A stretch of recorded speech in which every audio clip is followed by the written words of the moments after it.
I'll begin with a question.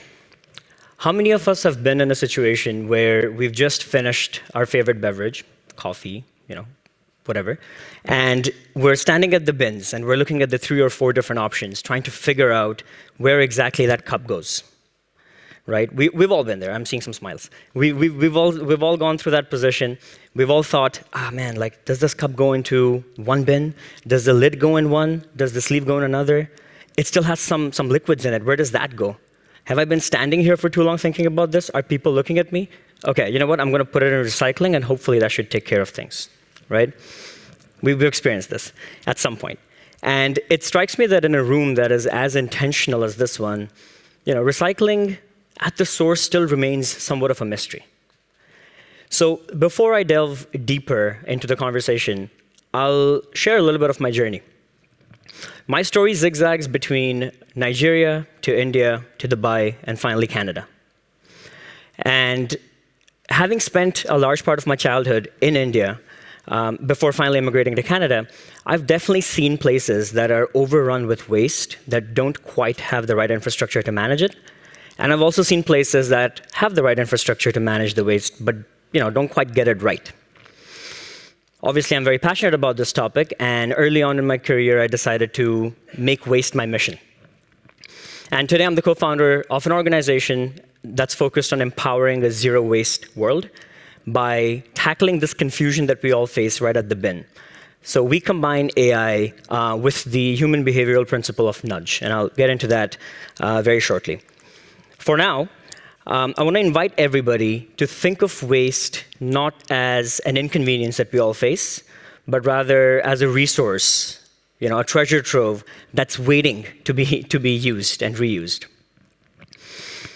Each year, in the US and the EU alone, there's close to 300 billion coffee cups going to waste, and there's close to 400 billion plastic bottles going to waste. That's the equivalent of 5,000 Eiffel Towers worth of material that is just going straight to oceans, landfills, or getting shipped to developing nations. That's a lot of material, and all of it is getting wasted. Obviously, there's implications to this as well. There's the oceans that surround us get impacted, the marine life in it. Also, the health and well-being of the people that are in the developing nations, that gets impacted severely as well, because a lot of it gets shipped there. And we've heard this over and over again, many conversations, many talks, and every time we hear it, it tugs at our heartstrings, we really feel something. But then tangible change still tends to remain a little bit elusive. And why is that, right?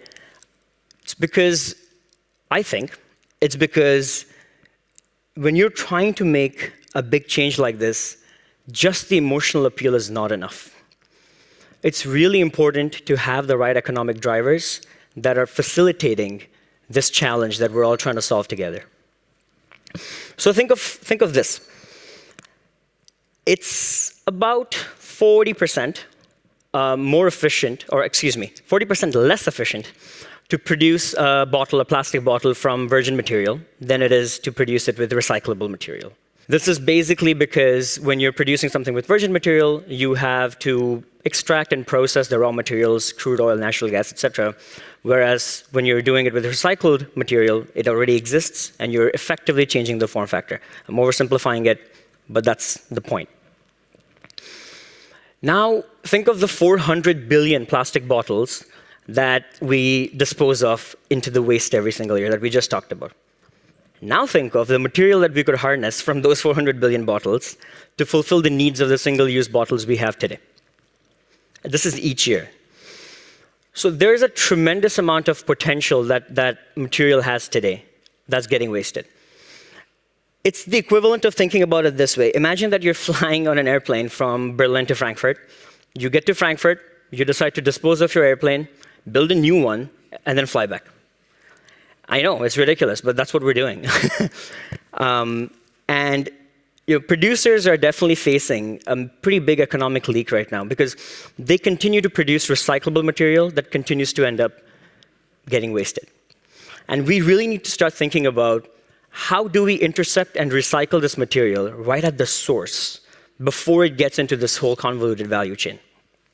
So with the right intentions in mind, with the right infrastructure, we're still struggling to get the recycling numbers right in developed nations. And the reason that comes down to is the following. The coffee cup I talked about. Imagine I go out in this building and I dispose that coffee cup in the right bin. By me doing that, because we have the infrastructure here, that coffee cup is now going to go on a transformational journey from waste to raw material. If I put that coffee cup in the wrong bin, it would most likely end up in some landfill somewhere. The point here is that what I do and what you do and what we all do at the bin with that waste item matters tremendously, because it's the entry point into the entire value chain that may be prevalent in different nations. This is exactly why my co-founder Hassan and I began working on our approach about 7 years ago. And our approach, as I mentioned earlier, is AI combined with the behavioral principle of nudge. That's at the source. So you can think of it as a really smart friend of yours that tells you when you're at the bin that, hey, you know what? That lid goes into recycling. That cup goes into compost in this building at this time. And it's really as simple as an intervention that happens right at the bin. So person approaches, shows the item, screen tells them where it goes, and then they do the right thing. This approach has been working tremendously. We've been doing this for about 7 years, give or take, and we've engaged billions of people around 5 continents. And it has made millions of people into recycling champions because they're getting that information where they need it the most, at the bins. No matter how intentional you are, when it's time to do the thing, you have all these thoughts in your mind and you just, do whatever you think makes the most sense.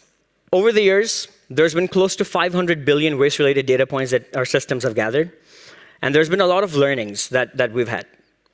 I want to share a couple of those today that I think are the most insightful. So we'll start with what we now know definitely does not work. Putting confusing labels and stickers on your bins is not going to work. You can have as many colors, as much text, just expecting people to walk up to the bin, stand there for a minute, figure out what they have, figure out what the label is saying, and then dispose their item. It's not efficient. People are actually least interested to pay attention when they're at the bin because they just want to get rid of their item. On the other end of the spectrum, over-engineered bins are also not efficient. So these are bins that might have one opening that then have a mechanical sorter that put the waste into different streams. They don't work really well. And the reason I know this is because we made one many years ago. And we realized that what it was actually doing is it was alienating people from their waste. People would think that there's some magical process somewhere in the value chain that's going to take care of my waste, just like this machine is doing. And now, you've actually increased the gap. Also, these sorters are directing the waste. So they're not sorting anything, they're just directing it, right? So you're effectively not diverting as much from landfill. So some things that are not working. Now here's some things that are working.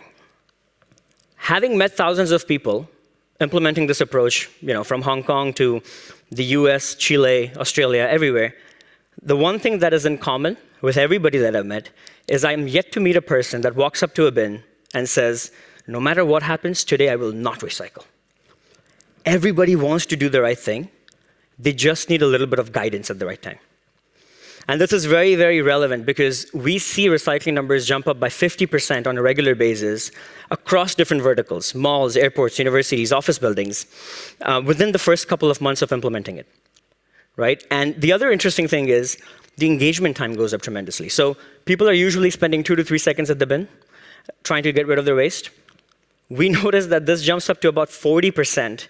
It goes up to 40 seconds when people are engaged properly at the bins.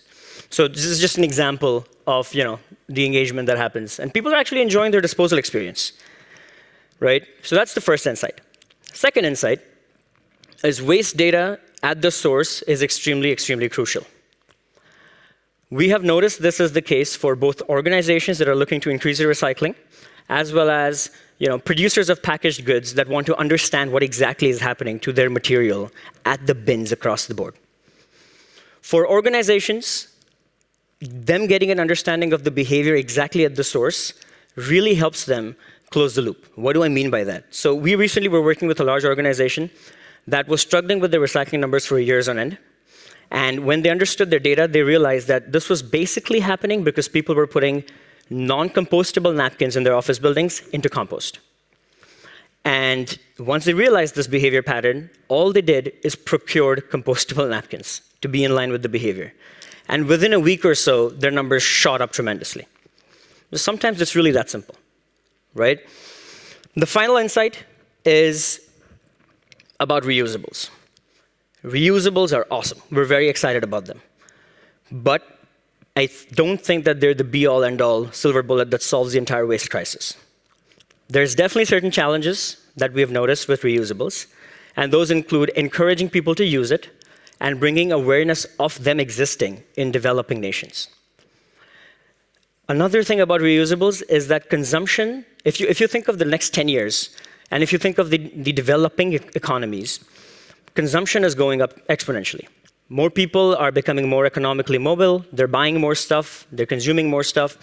Taking photos with a certain coffee cup is actually a status symbol in developing nations, right? And so the single-use consumption is going to continue to go up. And so all I'm trying to say is reusables along with material capture at the source is the path forward. So with all of these insights, we get a glimpse at the future of waste management, in which us, the consumers, we all want to be a part of the solution. We all want to get a way in. We're just looking for a little bit of guidance at the bins. This is actually an incredible opportunity for collaboration between consumers and producers. It's a win-win that's waiting to happen because the producers are looking to capture more of the recyclable materials, rightfully so, and the consumers, we're trying to do the right things for a better tomorrow. So I want to leave you today with just one call to action. Call to action that's close to my heart. So to the consumers, I think let's be more intentional with what we're doing. Let's not just be passive consumers. Our actions at the bin matter a lot. And to the producers, the ball is in your court when it comes to waste and how we deal with bins. I think it's time we start to decentralize waste and not depend upon the opaque value chains that exist only, but let's educate the consumers so that we can solve this waste puzzle together. This is not just a pipe dream, it's very achievable, provided that we just change our perspective of waste from a centralized chore to a shared responsibility for everybody. Thank you.